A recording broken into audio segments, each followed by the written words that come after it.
Ach jej. To je strašné.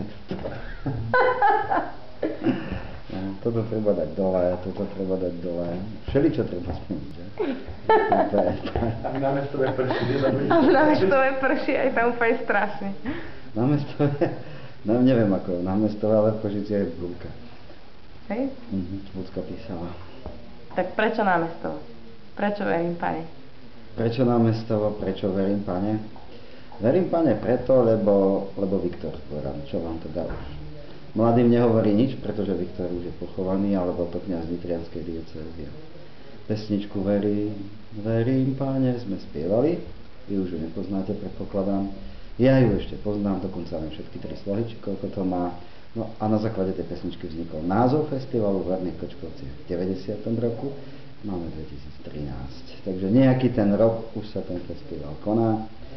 Ako hovorí Ľudská Jurgová, je to diagnóza a nie festival. Ako hovorí Zuzka Kniezová, my všetci ostatní, tá Zuzka Kalavská, my všetci ostatní, doma je doma. Takže prečo verím, Pane, prečo v námestove? Netuším, ale jednoducho je to doma. A ja som tam doma a keď príde niekto a chce byť doma, je to na ňom. My sme tam doma, ktorí chceme, ktorí vy budete chcieť, môžete tam byť doma. Aspoň pár dní, pár hodín, je to na vás. Strašná kázeň.